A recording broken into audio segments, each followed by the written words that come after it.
ఇటీవల నిన్న మొన్న చెప్పింది 2019 నాటికి పోలవరం కంప్లీట్ కాకపోవచ్చు అనేది. మేము కూడా అదే అంటున్నాం కదా, గ్రావిటీ ద్వారా నీళ్లు ఇస్తాము, దేనికి కంప్లీట్ కావట్లేదండి.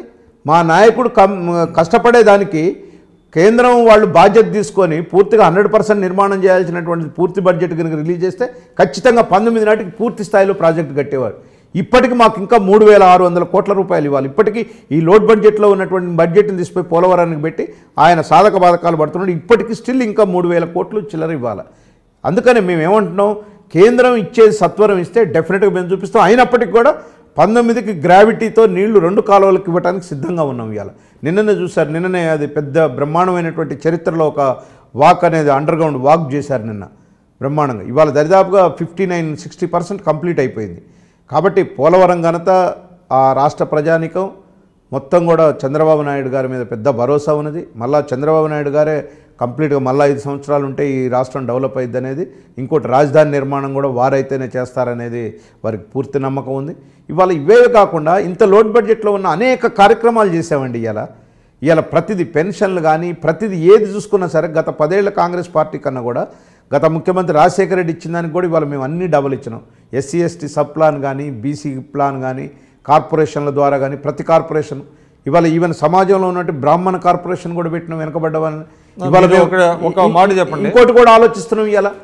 ఇవాళ ఉన్నత వర్గాల్లో ఉన్నటువంటి బడుగు ఓబీసీల కోసం కూడా మేము ఒక ఆలోచిస్తున్నాం, కార్పొరేషన్ పెట్టాలనేది రేపు ఆలోచిస్తున్నాం. అదే నా క్వశ్చన్ ఏంటంటే, మీరు చెప్తున్నారు మీకు అనేక కులాలకి కార్పొరేషన్ పెట్టారు, కాపు కార్పొరేషన్ పెట్టారు, బ్రాహ్మణ కార్పొరేషన్ పెట్టారు, కొన్ని ఫెడరేషన్లు పెట్టారు, అదేవిధంగా కొంత మీరు సంక్షేమ కార్యక్రమాలు పెట్టారు. అయినప్పటికీ ఇందాక మీరు ఒక మాట అన్నారు, తెలంగాణ సమాజంలో ఈ సామాజిక వర్గాల మధ్య వైషమ్యాలు కానివ్వండి, ఘర్షణాత్మక వైఖరులు కానివ్వండి లేవు, అటువంటి పెంచొద్దు అని మీరు ఎవరికో సలహా ఇచ్చారని చెప్తున్నారు. రాష్ట్రం విడిపోయిన తర్వాత ప్రత్యేకించి ఆంధ్రప్రదేశ్లో ఈ రకమైనటువంటి సామాజిక వర్గాల మధ్య ఎందుకు ఘర్షణాత్మక వైఖరులు ఎందుకు వచ్చినాయి? ఒక్క నిమిషం వస్తున్నాయి. ముఖ్యంగా ముఖ్యమంత్రి గారు కూడా ఇటీవల కాలంలో కొంతమంది నాయీ బ్రాహ్మణుల మీద ఆయన కొంచెం పరుషంగా వాళ్ళ పట్ల మాట్లాడారని, అదేవిధంగా కాపులకి రిజర్వేషన్ విషయంలో ఆయన చిత్తశుద్ధి పాటించడం లేదని, కానీ బ్రాహ్మణ కార్పొరేషన్కి పూర్తి స్థాయిలో నిధులు ఇవ్వటం లేదని, అట్లానే ఎస్సీల విషయానికి వస్తే ఎవరు కోరుకుంటారు ఎస్సీలో పుట్టాలని ఆయన చేసినటువంటి వ్యాఖ్యలు కానివ్వండి, వీటిలన్నింటి వల్ల అక్కడ కొంత సామాజికమైనటువంటి ఇబ్బందులుగా ఉన్నాయి అనేటువంటిది ఒకటి వినపడుతుందండి. దానికి కారణం అంటే అధికారంలో ఉన్న తెలుగుదేశం పార్టీయే బాధ్యత వహించాలంటారా, లేకపోతే ఇతరత్ర కారణాలు ఏమైనా ఉన్నాయా? విక్రమ్ గారు, డెఫినెట్గా ఇప్పుడు చంద్రబాబు నాయుడు గారు ఆ కులంలో పుట్టాలన్నదాన్ని రాంగ్ ఇంటర్ప్రిటేషన్ చేశారు. ఎందుకంటే చంద్రబాబు నాయుడు గారు ఈ దేశంలో మొట్టమొదటి వ్యక్తి, ఒక ఎస్సీ కుటుంబంలో అన్నగా ఉండి ఒక మాదిగా, చంద్రబాబు మాదిగా అని ఇక్కడ హైదరాబాదు బొడ్డు మీద నుంచి మాట్లాడినటువంటి వ్యక్తి. ఆయనకు ఆ భావాలే ఉన్నాయి. మొట్టమొదటిసారి ఎస్సీ వర్గీకరణని అధికారంలో 99లో అధికారంలో ఉన్నప్పుడు చంద్రబాబు నాయుడు గారు రాష్ట్ర ప్రభుత్వ పక్షాన అమలు చేసినటువంటి వ్యక్తి. ఎందుకంటే చాలా విషయాలు ఉన్నాయి. ఇవాళ రాష్ట్రం విడిపోయినాక మీరు అన్నారు కుల సంఘాలు, కార్పొరేషన్లు ఇవన్నీ పెడుతున్నారు. ఇక్కడ జరిగినటువంటిది ఒక వర్గాన్ని కించపరిచే విధంగా, అణిచివేసే విధంగా ఈ ప్రభుత్వం చేస్తుంది. మేము అక్కడ అన్ని వర్గాలను పైకి తీసుకురావడం కోసం కార్పొరేషన్లు పెట్టి సంక్షేమ పథకాలు వాళ్ళకు అందించాలనే దృక్పథంతో తెలుగుదేశం పార్టీ ఉన్నది. ఇవాళ అనేక కార్పొరేషన్ల ద్వారా మేము తీసుకెళ్ళినటువంటి కార్యక్రమాలు, పేదవాళ్ళకు అనేక కార్యక్రమాలు, 1000 కోట్లు ఇవాళ ప్రకటించడం, వాళ్ళ ద్వారా మామూలుగా ఎస్సీ కార్పొరేషన్ ద్వారా అనేక బండ్లు ఇప్పించాము, అనేకమైనటువంటి దుకాణాలు పెట్టించాము. ఇవాళ చేతి వృత్తులు వాళ్ళకి అనేకమైనటువంటి కార్పొరేషన్ల ద్వారా ఆయా కులాలు మేము ఏమనుకుంటున్నామంటే ప్రతి కుటుంబం కూడా ఒక 10,000 రూపాయల ఆదాయం పెంచే విధంగా ఒక ప్రణాళిక రచించి ఆ రకంగా ముందు పోతున్నాం. ఇవాళ స్కిల్ డెవలప్మెంట్ కూడా, ఇవాళ నిరుద్యోగ భృతి కూడా ఎందుకు ఇస్తున్నాం? మేము నిరుద్యోగుల్ని సోమరిపోతులుగా చేయటం కాదు, నిరుద్యోగ భృతి ఇస్తూ వాళ్ళకి స్కిల్ సెంటర్స్కి అటాచ్ చేస్తున్నాం. స్కిల్ సెంటర్లో వాళ్ళు ఏదో ఒక పరిజ్ఞానం, డిగ్రీ చేస్తుంటే ఆయన ఏమి నేర్చుకుంటాడు. అది ఎన్నికల భృతి అంటారా, నిరుద్యోగ భృతి?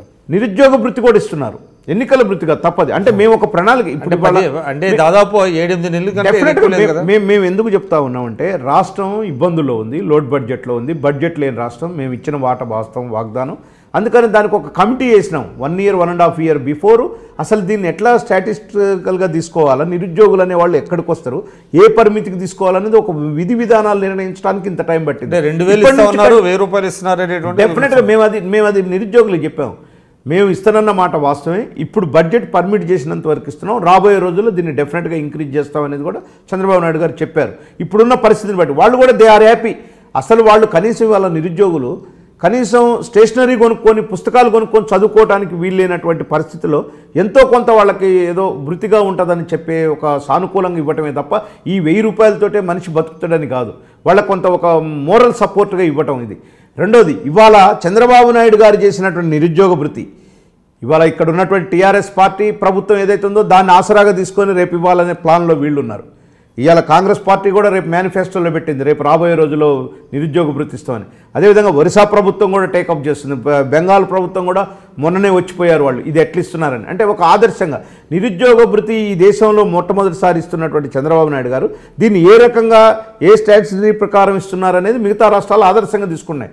ఎస్, సంక్షేమ పథకాలకి తెలుగుదేశం పార్టీ మొదటి నుంచి కూడా ఒక మోనోగ్రామ్ ఈ దేశంలో ఎన్టీ రామారావు గారు ప్రవేశపెట్టినటువంటి సంక్షేమ పథకాలు దేశంలో ఉన్న అన్ని రాష్ట్రాలు కూడా అవలంబించినాయి. అదేవిధంగా ఇవాళ చంద్రబాబు నాయుడు గారు తీసుకున్నటువంటి పథకాలు ఈ గవర్నెన్స్లో విషయంలో కూడా ఈ గవర్నెన్స్ ఆంధ్రప్రదేశ్ మొట్టమొదటి ఉంది.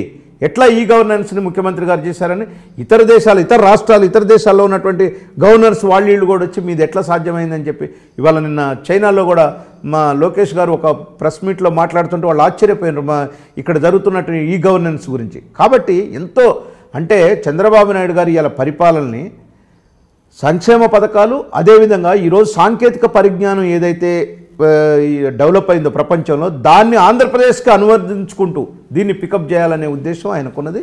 ఆ రకంగా ముందుకెళ్తున్నారు. కాబట్టి మేము కులాల మధ్య వైషమ్యాలు తెలుగుదేశం పార్టీ బడుగు బలహీన వర్గాల వారిని పైకి తీసుకురావాలా, వాళ్ళ యొక్క ఆదాయం పెంచాలా, కుటుంబాల ఆదాయం పెంచాలనే దృష్టితోటే ఈ కార్పొరేషన్లన్నీ ఏర్పాటు చేసినాం. ఈ కార్పొరేషన్ల ద్వారా చేస్తున్నాం. మేము అదే ఇక్కడ కూడా సలహా ఇచ్చేది, మీరు కార్పొరేషన్లు పెట్టండి కానీ ఒక ప్రజల జీవన విధానాన్ని పెంచండి అంటున్నాం, జీవనం యొక్క ఆదాయ సామర్థ్యాన్ని పెంచమంటున్నాం. ఈ బర్లు గొర్రెలు ఇచ్చే కార్యక్రమం కాకుండా వాళ్ళకి ఎట్లా స్కిల్ డెవలప్మెంట్ ద్వారా పెట్టమంటున్నాం. ఈ మన ఒక సామాజిక వర్గాన్ని తొక్కమని చెప్పట్లా, అరెస్టులు చేయమని చెప్పట్లా, మీరు లీగల్గా ఏది ఉంటే అది చేయండి కానీ సమాజంలో ఆ ప్రభావం పడకూడదు అంటున్నా. ఇవాళ నాయి బ్రాహ్మణులది కూడా సార్ ఆల్రెడీ అయిపోయింది, కేఈ కృష్ణమూర్తి గారు ముందు మాట్లాడారు, వాళ్ళు బయటకు వచ్చారు. వాళ్ళు ఉత్తగా సార్ను కలుస్తామని చెప్పి వచ్చారు. అందులో ఒకళ్ళిద్దరు ఉండి వేరే అది కూడా దాంట్లో కూడా కుట్రకోణమే ఉంది. దాంట్లో ఉన్న అతను ఒక ఇద్దరు వైసీపీలో పనిచేసిన వాళ్ళు చంద్రబాబు నాయుడు గారిని టెంప్ట్ చేసినారు. మీరు అదేంటి సార్ అంత ఇస్తామన్నారు ఇంత ఇస్తామన్నారు, అదేంటయ్యా ఇప్పుడు మీరు కేఈ కృష్ణమూర్తి గారి ముందు మీరు మాట్లాడారు కదా, డిప్యూటీ సీఎం గారు మాట్లాడి వచ్చిన తర్వాత ఇట్లా మాట్లాడతారు ఏందన్నాక అప్పుడు ఆయనకి ఎప్పుడైతే వాడు ఫలానా అని తెలిసిందో వారు సీరియస్ అయ్యారు. కరెక్ట్. అంటే నేనేమంటున్నానంటే ఖచ్చితంగా ఏ సంఘం పోయినా ఎవరు పోయినా చిన్నవాళ్ళు పోయినా పెద్దవాళ్ళు పోయినా మాట్లాడే గౌరవం ఇచ్చేది ఏకైకంగా 29 రాష్ట్రాల్లో ఏకైక ముఖ్యమంత్రి చంద్రబాబు నాయుడు గారు. కాబట్టి ప్రజలను కానీ ప్రజా సంఘాలను కానీ ఎవరిని అగౌరవపరచడు.